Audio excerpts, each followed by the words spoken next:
Hey guys, it's Lizzie. I hope you can hear me. I had this connected to my headphones, which I'm going to talk about, but I'm at the airport okay, this layover has only been about 3 hours so far, but I just want to talk about why I'm always happy at airports because I travel a ton. Since I was 18, my family lives in Florida. I went to college in California. I was constantly flying back and forth. I also went to Thailand every summer. Now I travel all the time for work. Happy Pride. Okay, actually, the Pride March in LA is next weekend. And actually, my church is handing out little cards talking about come to our church, saying that we don't hate people who are gay. So I'm really glad that my church is reaching out to the community. Anyways, so I thought it'd be really cool to talk about why I don't hate airports. And I know a lot of people are going to be watching this after it's uploaded, so I'm going to have linked below my how to have fun at an airport video that I loved editing and filming so much. But my experience is most people I see at airports look so angry, stressed, bored, hating their life, rushing, trying to get sooner in line. It's just horrible vibes. And maybe because I have to fly all the time, I've learned how to survive and how to be happy. But I thought that this might give you some good tips on humanity and my experience. Hi Lizzie, quick question. Could you make a video about the Jesus prayer? Oh my Jesus, forgive us our sins, save us from the fires of hell, and lead all souls into heaven, especially those most in need of thy mercy. Is that the Jesus prayer? I'll be a moderator if you want. Okay. Put, oh, I don't think I can do it from my phone, I'm sorry. Hi Anna. Hi Hercules. I don't know about your message. Did you delete it? Oh, hello. Hi, Trademark. Hi, Victoria. Where are you flying to? I'm not going to say just because I'm really into security, so I don't really share where I am ever. Airports are no lands. Yay, finally live streaming in a decent hour. Oh my gosh, guys. You don't understand how much my schedule is set in stone. I have a routine when I'm at my normal apartment where I go running in the morning, then breakfast, God time, editing. Like I have a whole, you know what I mean? And then when I film, I have to completely get ready. So I will do, let's wait for it. Guys, so this reminds me of how at my church I go to in LA, we live right next to a hospital or a fire department, but there's sirens all the time. And so we literally have to stop praying and like pause the homily all the time. It's really funny. Are you coming to Florida soon? I'd love to do a meetup and go to mass or something. So I'm kind of against meetups. I mean, I'm not against, but I feel like you guys will think I'm really egotistical for thinking someone's gonna like come after me and kill me, but I've literally gotten threats and I've seen pictures of people with weapons pointing at a camera, so it's not like, oh, I'm so famous, people want to kill me, I'm such a public figure. It's like, no, I've literally seen pictures of people who would kill me. And so I'm just really scared. And even at speaking events, most of my speaking events are not really big and they don't have security. And it kind of freaks me out. Like I think, oh wow, I'm telling the whole world where I'm gonna be. There will be no metal detectors, no security, anyone can come, you know, and hurt me. And so that's why I just don't share where I am. And yeah, so I share my travel afterwards. What do you use for editing? Final Cut? Yes, Final Cut Pro. Hi, thanks for the quick reaction. I meant the Lord Jesus Christ, Son of God, have mercy upon me in a sinner. It mostly practices, oh my gosh, Eastern Catholicism, Orthodox. How are you doing today? I've been really good. So I pulled an all-nighter. I did a ton of editing. Basically, my flight left at 7 a.m. from LAX. So I got to the airport at 1 a.m. And then I did a ton of editing. I almost edited my entire apartment tour video in LA. I just moved out of my apartment. I'm gonna be traveling for the next 3 or 4 weeks, and then I'm gonna live in California for a bit, and then more traveling. So yeah, in December, January, February, I was kind of gone the whole year. Not the whole year, but I was traveling around the US, and then I was home for a few months. So home as in California. So I'm kind of doing that on repeat. So yeah, but I want to talk about the airport. So this is just in general, I'm never ever bored in life. And this is just a constant thing that I experience. where when you're with friends or something, or other kids, you know, or if you are a kid with your parents, you're like, I'm so bored, what do I do? And I literally can never ever relate to that. If you ever feel like you're bored or unhappy, you need to get a hobby. You need to start reading a book or listening to music. And so my number one tip for life, because I feel like people are waiting in line all the time, and at airports, that's probably what makes people so upset. Like, you're waiting to board the plane. After the plane lands, you're waiting to get off the plane. But I have these headphones, and they're kind of pricey. They're $300, but they last for years, and I use these literally every single day for like 8 hours a day. So they are the Beats Solo.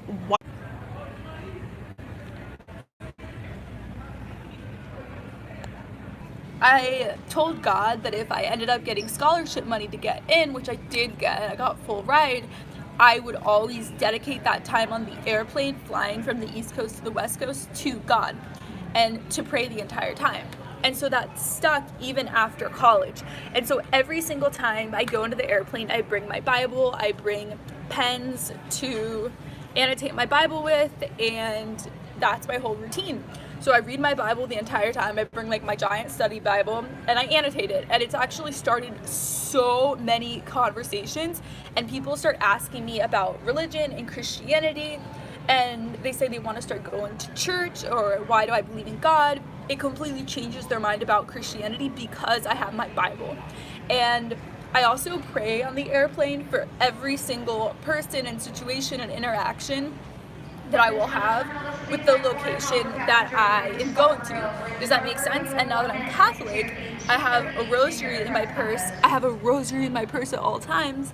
And so I can pray that on the airplane too.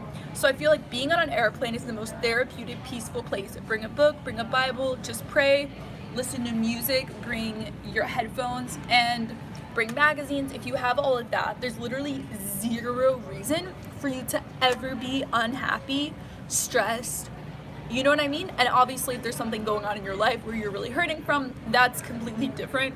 But I find people are really impatient and rude. And something else, people get really mad about flight delays, and I don't. I kind of have this attitude all the time where everything's gonna be okay. Oh my gosh, I got a super comment I didn't see. I don't know, super comment. Thank you so much whoever donated. Why is it not showing me? Do you want to move? No. I was thinking about moving out of California, but I decided against it. It was just a lot of, does being more bored mean you're at peace? No. So what was I saying? I was talking about how being stressed. Okay. So there have been several times in the past few months where I have been the speaker at an event. Hundreds of people are going to be there. I'm the speaker, and the flight has gotten delayed so many times. And so I should be the number one person to be stressed out because I have to be there. People paid, they have this event, I have to be at the event. I have to be there. And there have been so many times when there's been a delay. And I do not feel stressed about it. I don't get angry. I don't yell at customer service. And so it baffles me how so many people get in this like angry stress mentality when it's something that you just have to accept that you're not in control. And maybe this is an existential life philosophy that a lot of people have not accepted about life. But I never ever have been in a mindset where I think that God is in complete control or that I have control. Does that make sense? Like, I definitely can pave my own path. If I really want something, I can work for it and change things. But the Bible talks a lot about how Satan is the ruler of the world. And so, yeah, God is working all the time in our hearts and to draw people and to draw us closer to Him. But there's also a whole dynamic of life which humans are kind of in charge of. Does that make sense? So I don't freak out about it, but then it's a huge dichotomy. Everything in myself is a dichotomy because I also really trust God, and I trust that He's gonna work through anything that happens. And so even if things happen that are really bad in life, He can still work through all of that. So does that make sense? Okay, some other things I recently discovered about airports that I really recommend. So I always get dehydrated going onto planes, but then if you hydrate throughout the day, you have to pay $7 for a water bottle, and then you have to pee all the time, which is so annoying when you're carrying around your bags. So what I realized is that you should drink a ton of water the night before, the morning of, before you get on the plane, and then barely drink water for the rest of the day until you get home, and you stay hydrated. It's kind of the camel effect, where camels can drink a ton of water and then walk around for 3 days and be fine. So does that make sense? And also buying food in advance, like going to Trader Joe's and buying a sandwich or a soup or something like that and bringing it on, because airport food is so expensive, hiked up, really long lines, nothing is vegan. And so I've really found that that helps me. And also bringing a water bottle. I've started carrying around a tumbler. I talk about this on my social media all the time because it super encourages me to drink water and stuff. Something else that I do at airports, which I encourage all of you to do, is to be happy. I'm happy all the time. And I don't understand why people are not happy all the time. I totally get that there can be things going on in your life that are awful. There are current events, tragedies, people are dying. You know, there's a lot to cry about and be upset about. But there's also equally a lot of things to be happy about. I feel like I surround myself with people I love. I watch YouTubers I love, I listen to music, I edit videos about my life, I read things that I really enjoy, I pray, I go to church. Like, there's so many spiritual treasures and things that bring me genuine joy. And even if horrible things are happening in your life, if you have a normal life where you're going to church, centered in God, so much joy, learning more and more in spiritual knowledge, you get to talk to people all the time, ask questions, learn their perspective on life. If you're just a normal person with a normal life, you constantly have things to feel extreme joy, elation from. And I think a lot of people are like, why are you so happy? It's because you're manic all the time. No, I've always been really, really happy, and not even emotionally. There's just objectively so many things, so many ordinary things in your life to be thankful for, and you just have to change your perspective and be grateful constantly. And I'm gonna get to my actual point in a second, but C.S. Lewis has this amazing quote, and he says that humility is not thinking less of yourself, but it's just thinking of yourself less. Does that make sense? So a lot of people are so like turned in on their own perspective, on their insecurities, what they're worrying about in life. You know, all people who are not focused in on themselves, never caring what people think about them, which is me. I literally never care what people think about me. I'm just me, and I do whatever I want. And I mean, obviously I don't do things to like mess with people emotionally or something, but I don't care what people think of me if I'm like dancing or singing or, you know, have some absurd opinion I'm sharing online. I just literally don't care what people think about me. So I'm not turned in on myself, and instead I can use all of that mental space and energy to focus on other people. So that's why I feel joy all the time. And I think a lot of people don't realize this, but I talk a lot on my YouTube channel, and I think this in general makes my personal life even better because I'm constantly talking, sharing my views, editing myself, talk about my views online. I do not have a desire to talk in my normal life. Obviously with my boyfriend and family it's kind of different, but with most people I just don't want to talk about myself. And so instead I really, really, really enjoy and flourish and am obsessed with getting inside of other people's minds. So when I hang out with people, I ask questions and more questions and more questions, and you get to know like the depths of people's soul. And it's the most joyful, amazing experience seeing how other people see the world. And you can do this with literally anyone, a stranger. And if you just ask questions, use positive body language. This is the most important thing. So when you're talking to people, you need to face them with your shoulders, not have your legs crossed, but open more, nodding. I do this all the time. Fixed eye contact, asking questions. The way I communicate with people, it forces people to open up to me. just because I have got it down how to do active listening. And you guys can Google this. I'll actually link a video below I made about active listening. That's the most important thing. And so if you do active listening, you get people to completely open up to you. And this is something that has happened throughout my entire life. Anytime I start talking with someone, they bare their soul to me so fast. And it's not because of any weird pheromone effect. It's just because I understand positive, active listening body language. We actually learned in my public speaking class in college. So yeah, so active listening, that's why I'm happy all the time. Do not focus inward on yourself, or of course you're gonna be obsessed with, oh, how is that person viewing me? Are they judging me right now? Da, da, da, da. Like, that's awful. That's an awful way to live.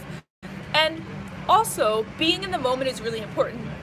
And so I think a lot of people on airplanes, the reason they are so stressed, they're like, oh my gosh, what if I miss this event? What if I'm not there? This will be horrible. My relative's not gonna be at the airplane on time. I'm gonna miss going to the sports game, like all of these things. And you're worrying about something happening in the future that you genuinely do not have control of. Whether or not this plane is able to fly 10,000 feet in the air, 500 miles an hour. Like recently I got on an airplane and there was a bump on the plane and we couldn't fly. And so it's like, why would I get so stressed out and worried about the plane not being able to fly? There's literally nothing I can do about it. And so instead of obsessing and worrying and thinking about all these things you cannot change, worrying so much about the future, which I never do. I rarely ever think about the future, and that's why I don't feel stressed. That's why I'm happy all the time. Instead of stressing out about the future, focus in the moment. Focus on everything you're doing and don't focus on yourself. And so listen to other people, read books, learn knowledge. I will say the one thing that really helps me is analyzing my own emotions, and I don't think that's prideful and be able to process things. So like I said, I listen to my headphones and I find songs that relate to what I'm currently experiencing or past hurts that I have experienced. And so I'm ruminating and ruminating, but not like negative ruminating, just processing my emotions and my life, relationships, things that have hurt me. And I don't just do this at airports, but when I'm running around my neighborhood. And so it's a great time to just let out your emotions, feel things, and process them and move on. And if you're able, a lot of people don't understand how to do this. They're just holding on to hate or regret or heartbreak or, oh, I never said this to that person. You can't just be holding on to these emotions and never processing them. So with music, I force myself to think about these emotions. I play music videos in my head of the experience, and then I move on. So do you guys understand? So that's a situation where it's important to focus on yourself and process things and talk to God about them and find Bible verses that relate to them, read fiction books that relate to your emotions, talk to other people. Listening to their perspectives can help you have insight on yourself. So it is important to sometimes like focus on yourself in that way. But do you understand, it's not in like a self-pity, worrying, blaming yourself type way. It's just listen to music, move on. And Catholicism has actually it's made me feel, because of confession, never guilty about things, not worrying about the past and able to move on. Because I feel like with my personality, I don't really worry in the moment. I don't worry about the future. It's just easy for me for how I am. But I can ruminate on the past sometimes and feel guilty about things. So what I love with Catholicism is you can go to confession, say what you did wrong, and move on. And hearing the priest say you are forgiven, and that going into the future, you will avoid the near occasion of sin, not even something that could cause you to sin, but avoid it. And also at Mass, when we say the penitentiary prayer, I confess to the Almighty Father that I have greatly sinned in my thoughts and in my words, in what I have done and in what I have failed to do through my fault, through my fault, through my fault. So going to confession every single time I'm at Mass, and when I say the penitentiary prayer at Mass, I'm thinking in depth about all the situations since the last time in Mass that I've sinned. So I'm analyzing that, and then you move on. And so that's, one of my favorite things about Catholicism. I'm able to analyze what I did in the past and then forget about it, like emotionally, don't ruminate, just be better next time. And it's really removed any kind of self-pity, negative energy, feeling like I hate my past. And it goes along with the same C.S. Lewis quote, where humility is not thinking less of yourself, but thinking of yourself less. So that's something in Catholicism that has really, really helped me and just improved my life. Something else with airports. Oh, okay, so this was sorry, I'm trying to get my computer charger so I can charge my phone. So something else that I get constantly, because I'm such a happy person, I make people's days. And so this is why, if you really focus on not worrying about yourself, not ruminating on your past, not worrying about life, but you're just in the moment happy, you're gonna be able to make a lot of other people happy. So there's so many times when I'm going through security or baggage claim, all these, not baggage claim, but when you're checking in, there's so many times when I'm there and I'm like, hi, how are you? How's your day been so far? Thank you so much for being up at 2 a.m. and working. I just say basic stuff like that, just basic human interaction. And because I talk to people and to getting what I need to do during the day, I make a lot of people's days. Like the constant thing where they're like, oh my gosh, you completely made my day by smiling at me and being upbeat and happy and asking how I'm doing. This to do that and to make other people happy. It's astounding to me how, like, recently when I was flying internationally, I was going through security and it was like, the airport was open, 24/7.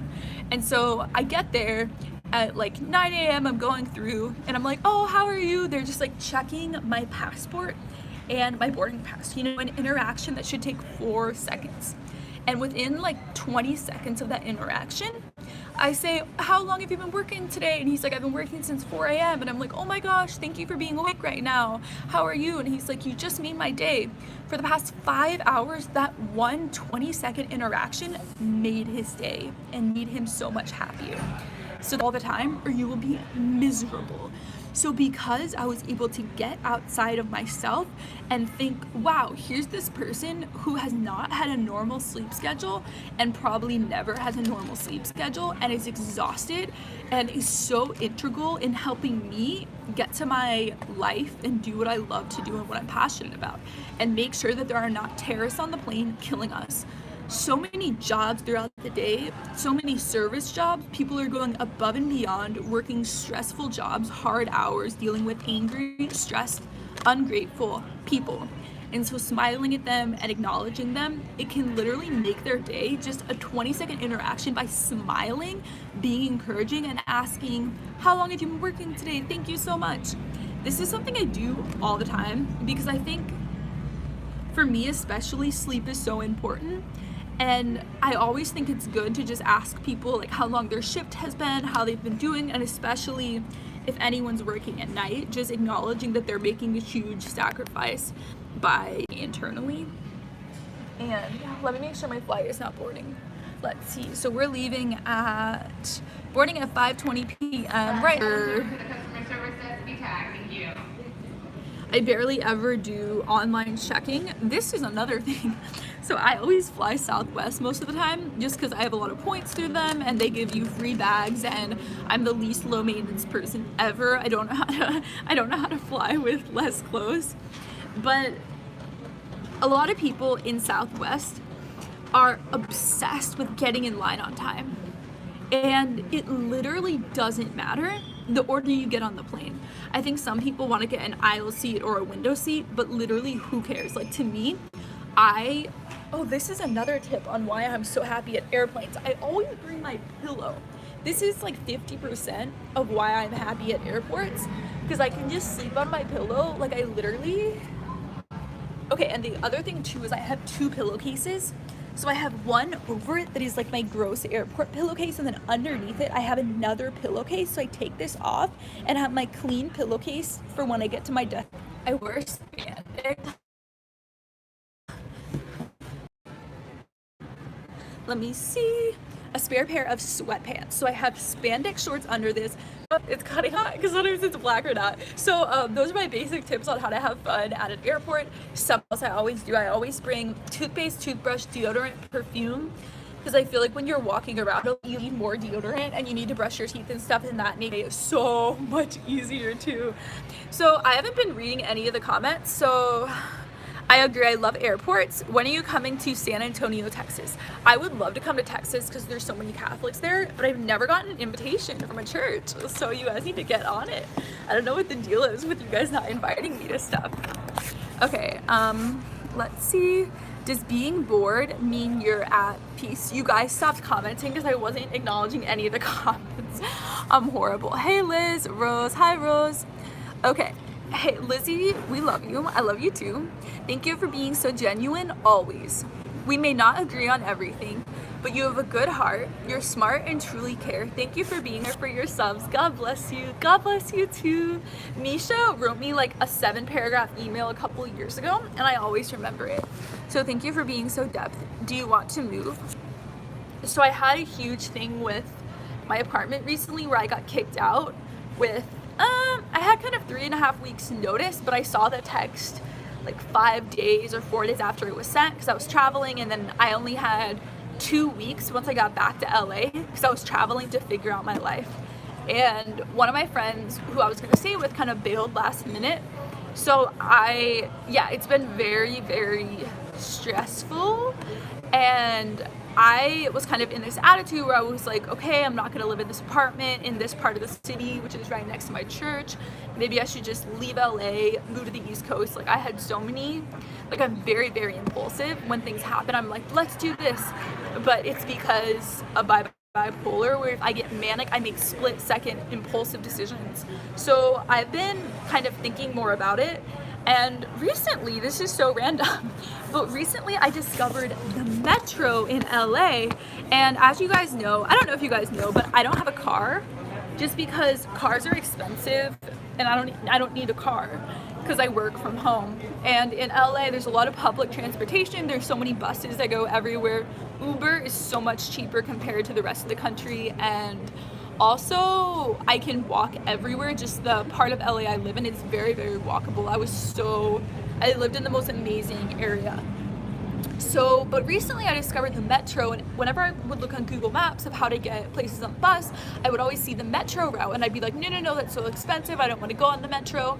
But recently I was staying with a friend, and I tried the metro, and I was like, actually 3 weeks ago and yesterday, and it was amazing, and it's $1.50. You can make any connection you want for an hour and a half with that $1.50, and it's so fast because it goes underground and beats all of the LA traffic. So that basically convinced me that I can live anywhere in LA as long as it's near one of those and still go to my church, still visit all my friends. So that completely changed my mind about living in LA, because I was like, I can still have the same exact life, live in the same places, visit the same people so easily. So, and I really love public transportation. Like when I visit Boston and DC and New York, I just love the freedom of getting to walk around and go everywhere. Because I'm scared of driving because I got in a really bad accident when I was manic, because you just like drive fast when you're manic and you don't see red lights, and it's so bad. So I just do not want a car, and it's really nice not having to have a car and living in a place where you can get around everywhere. So I kind of had this idea where if I moved around from this really rich area where I was living, I wouldn't be able to get around, but now I know that I can. So yeah, that completely changed my mind about LA. And maybe too, I also had some problems in my friend group, and I thought it would be irreconcilable, but things have really turned around in the past week. I've had several like confession sessions, like they're not Catholic, where we've just been like, I'm so sorry, I messed up, this was awful, I'm so sorry, and it really turned things around where I feel like I want to be there and invest more in people and just my church as well. I would be heartbroken to leave. I can't leave it.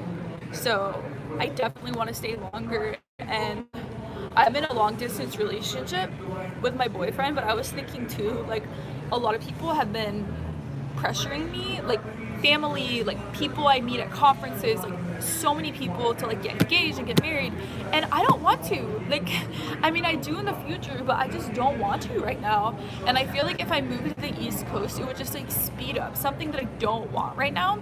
And I don't at all mean that I am ever questioning commitment, but I'm 24, and I just like, I have the rest of my life to be committed to someone and to have children. And does that make sense? So I was kind of thinking like, oh, timeline, go, go, go, because a conference I was at 2 weeks ago, like everyone was like, get engaged, get married, like get engaged. Why are you not getting engaged? And yeah, I was just realizing like there's no reason to have to rush something and to leave my life that I love. So yeah, so that's what I decided, that I don't want to leave California.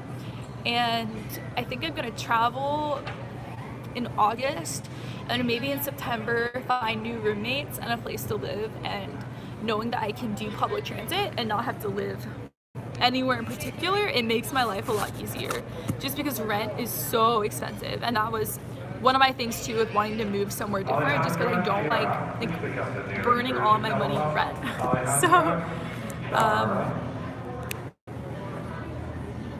how are you doing today? So I pulled an all-nighter. Last night I slept like 12 hours on Saturday to Sunday, and then I went to 6 p.m. mass at my church, and then I went to the airport. I took public transport to the airport. I took like a bus onto the metro, onto this like flyaway LA bus that's $10. So, and it was so nice being outside and getting to pray. And oh my gosh, yesterday too was so nice. So there's this parish like pretty near to my parish, but it's like more beautiful, the art and everything. That's so sad. I'm like, it's more beautiful, like objectively, but it is like the way it's decorated. And they have so many of those, what are they called, shrines, when you're like at the church, and then they have like the enclaves. You know what I mean? Like, so like this is the church crucifix pews, and then they have like this with different statues and stuff. Does that make sense?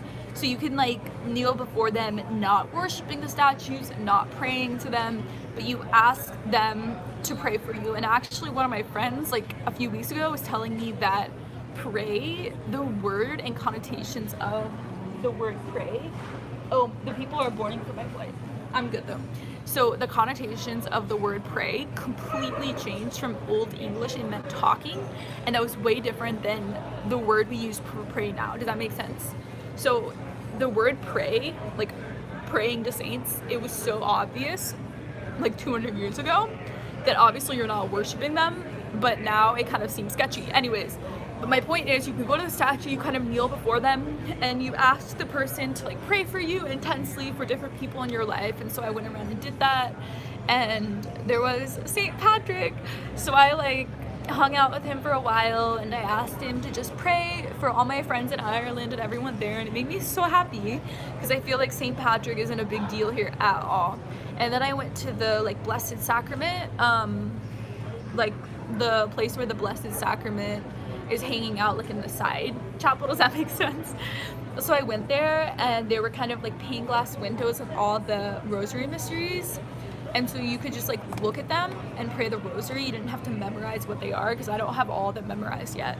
So I just like sat on one of the pews, and I like looked at it, and I prayed rosary, and in between just prayed impromptu for everything in my life. So yeah, I just had the most amazing day with God, and I love today too because I get to be off the grid and off Wi-Fi and stuff. So it's really, really nice. No one's boarding yet. Everyone's just waiting to hang out. I was considering getting food. I might go try to get food. I'm not that hungry, but I haven't really eaten anything since something for breakfast. So we'll see. Something else really cool. So in LA. So in my apartment where I was filming 2 days ago, I was editing it at the airport this morning, right? And I'm like, LA. I was just pronouncing it so weird with the emphasis, and I was like, why am I doing this? Like, I should have this down. But anyways, in LAX airport, they have a Earth Cafe, which is this super like cute restaurant. If you live here, you know, a lot of YouTubers vlog at it, but they actually have one in the airport. It's so cute, and it's actually really cheap, like way cheaper than the one in person. So yeah, it's really exciting. Okay, I need to read more comments. I think I have on a weird setting. Top chat, here we go. That's the thing. Oh, super chat. Here we go. Vincent, hi, thank you so much for the donation. Sorry if I bugged you lately. My move has been delayed 6 times. Sorry, I'm laughing. That's just insane. If I don't do this too, the funniest thing. Flight is just an hour or something, so yeah, it'll be good. I'm waiting for this thing to load and you guys to be able to see me, but maybe we'll just have to end with like a black screen or something. I don't know what the deal is. I don't understand what's happening with you all. I'm gonna put that there. Oh my gosh, okay, it's back. Okay, I'm gonna look at some of the chats and then live chat and then hang out with you guys. Lag. Wait, you look tired? I feel so bad that I haven't been seeing any of the comments. If you get on earlier, you can pick your spot for your carry-on. It's annoying when the spot above your seat is already taken. I mean, I don't care when I get off the airplane, you know? Like, it doesn't matter. Because I'm listening to my music. People are, like, obsessed with, like, running off the airplane. And I think, like, probably 2% of the people actually would have to, like, get really fast to their next plane, you know? People are just, like, obsessed with being stressed out. You know what I mean? Like, it's one thing if you have not as much time to make your next plane, to make the connecting flight. But a majority of people are just, I hate being on the airplane. I want to rush off. You know what I mean? Jet lag is terrible for manic depressive. Oh my gosh. Yeah. I always just sleep a ton on the plane and make sure everyone's complaining about this. Why is it you live stream when I can't sleep or sick lately? Either way, watching a live stream makes me feel better. Oh, I love the timing is like that. I had a layover at LAX in January. I'm a Catholic trans woman and you're one of my biggest influences and inspiration. Aww. Okay, so it's so weird. I watch so many trans YouTubers. I feel like 1/3 of the YouTubers I watch are trans. I don't even know how that happened, but it's so good because I experience so many people completely ignorant about trans people and gender dysphoria. And it makes me so angry. I actually have a video script written about this where I think a lot of liberals are horrible for the trans movement, if you can call it that, trans movement. Not movement, but just understanding people who have gender dysphoria, right? I think like 50% of liberals are ruining it and doing extreme damage for them to be respected and loved and given human values. And I'm gonna make a whole video on it. But it just like clicked recently because I've been to a lot of Catholic events where people are mocking trans people, and I always thought like, wow, you're a horrible person, you literally hate people, you're causing people to kill themselves because of how hateful and ignorant you're being and invalidating of people's pain when they have this gender dysphoria where they have like a 70% of dying from suicide. You know what I mean? I always blamed all of these people, and I literally like, not hate, but I felt such an extreme emotion towards some Catholic speakers. I just like cried and was shocked, and it like ruined my experience with Catholicism. Just like made me so negative about Catholics. But I had an epiphany recently. I was going through, I'm gonna make a video going through all the different genders and sexualities and just sharing my experience with it, because I personally think that labeling everyone at a different gender, I mean, isn't really necessary. Like, I was born biologically female, you know, and I generally think that like throughout world history, gender and biological sex have kind of been linked. And I don't relate to a lot of parts of being a woman, but I don't need to label myself in other ways. So anyways, I was looking through this list of like different sexualities and genders, and I actually related to a lot of them, a lot of the specific things. And so I was like, oh my gosh, like if I wanted to be labeled in all these things, I totally could fit into them. And so I thought I just kind of wanted to do an experiment and see that if someone like me could fit into all of these things, right? But when I was doing that, I realized for the first time, because I never looked at a list of the 30 different genders or however many and like definitions, and I had an epiphany that there are people who do not have gender dysphoria, do not have diagnosable gender dysphoria, but they're labeling themselves in some of these 15 different trans categories that are not trans, are not gender dysphoria. And so because of these people who are liberals who want to have specific and I don't even like saying the word liberal because this is like 5% of Democrats, right? It's not normal people. It's this weird, sorry I'm saying weird, but it's this like very specific group of people. But do you guys understand what I mean? For so long I was like, okay, these conservative Catholics, you're awful, how can you not have empathy and try to understand trans people?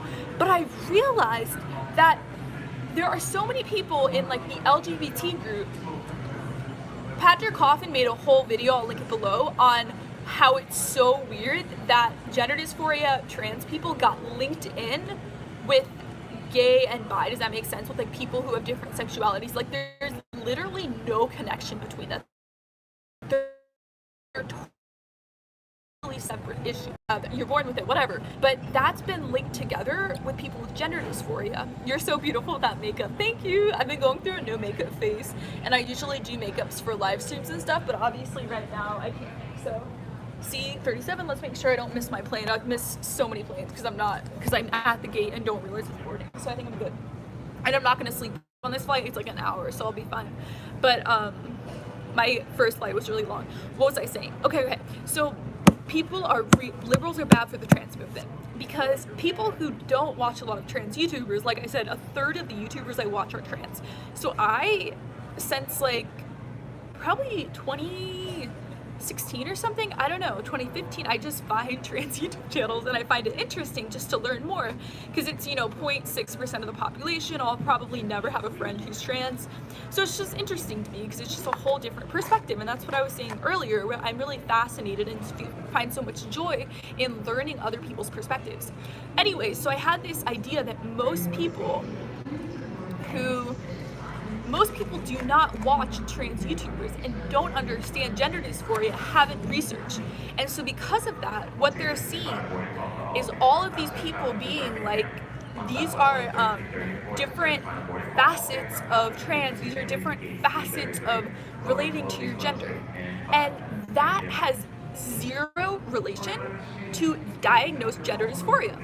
And so because there are like these 17 different ways of being trans where you don't have gender dysphoria, lots of people are like, they're looking at trans. Okay, so let's say, what's a good example? So like, okay, here's a crucifix. So I'm carrying this because I don't want it to get harmed. So let's say, actually this is gonna be sacrilege, I don't want to do that. What's a really good example? Okay, so here's like a hair tie, and here's think of the circle within it. So think of how like there's a pinpoint of people with gender dysphoria, and then within the rest of it, it is like these 60 different genders and sexualities. So there are real people with diagnosed gender dysphoria, but it's surrounded by all of this other stuff. And so people, when they look at it without watching all these trans YouTubers and spending a ton of time researching into gender dysphoria, they're just like, wow, those people are literally crazy. There are not that many genders. How could anyone get swept and brainwashed into that movement? That's not how I feel, but that's how a lot of people view it. So I realized when I was making these video scripts that that's the reason that there's so much stigma and no empathy surrounding this. It's because of liberals. Liberals are ruining the movement. They are literally awful for the movement. Anyone who calls themselves trans, who has not gone to a professional and been diagnosed with gender dysphoria, and not having gone to a professional, obviously like with bipolar, there's people who haven't been diagnosed. But if someone doesn't have gender dysphoria, they don't have the signs of gender dysphoria, they don't have the symptoms of gender dysphoria, but they just like want to label themselves as trans, you're ruining the movement. Does that make sense? And yeah, I realized this for the first time a couple weeks ago, and I almost feel bad for how much I judged. I should go to confession for this, how much I judged and was so angry and like borderline hate. I don't really hate people, but like almost hate this one Catholic speaker. Like I have never been that angry at someone in like my whole life. And I realized that the reason, obviously people are at fault for not researching. Like you're awful if you're doing a speaking event on this. Sorry. Okay. You can stay right there. Okay. You're awful if you're doing a speaking event or writing books or doing tours on this type of stuff and you haven't put in the time to research gender dysphoria. You know what I mean? Like you're awful. But I will say Patrick Coffin, who I respect immensely for everything he does, he talks about these things and he actually interviews people Are you flying to see me again, Lizzie? Who is this? I don't know if I know you. He actually does interviews with people who are like researchers or experts on gender dysphoria, psychologists, and he literally does hour-and-a-half interviews asking them about gender dysphoria and all of these things. Does that make sense? So he actually is understanding their perspective, listening. That's all that he does on his YouTube channel, which I think he should actually do talking things too and not just listening, because he has a fascinating life, and I think he's a really fun person and you can learn about a lot from his life and everything. But he does YouTube videos where he listens to people, listening sessions for hours and hours, understanding gender dysphoria. So Patrick Coffin is doing it right. A lot of other speakers failing at it. But you know what I mean? So like I have a balanced perspective now where I understand that an ordinary person is probably not at fault for researching more into it. But at the same time, we're kind of liable. Like at Mass, you say, I confess to the Almighty God that I have sinned in what I have not done. So they're sinning in what they have not done, right? And I think I have a right to judge it because of how harmful they are. But yeah, so that was an epiphany I had really recently, and it like completely freed my mind, because for so long I was like, wow, you're horrible. This one event I went to, oh my gosh, like I've never been so angry in my entire life. Like so heartbroken and confused and conflicted and all these things, because it's like I was in this atmosphere with parents and they're like laughing and mocking trans people because of all the genders. But okay, I feel like I'm repeating myself again and again and again, but this is like one of the biggest, you guys know what I mean? This is one of the biggest epiphanies I've had in years, and it really helps me. And so I think I'm gonna start explaining this in videos, and I did make a video a year ago with this Orthodox YouTuber I love who does have gender dysphoria and his experience with it. And like most of the video was him explaining gender dysphoria. And I think, okay, I have to go, guys. My flight is boarding. I love you guys so much.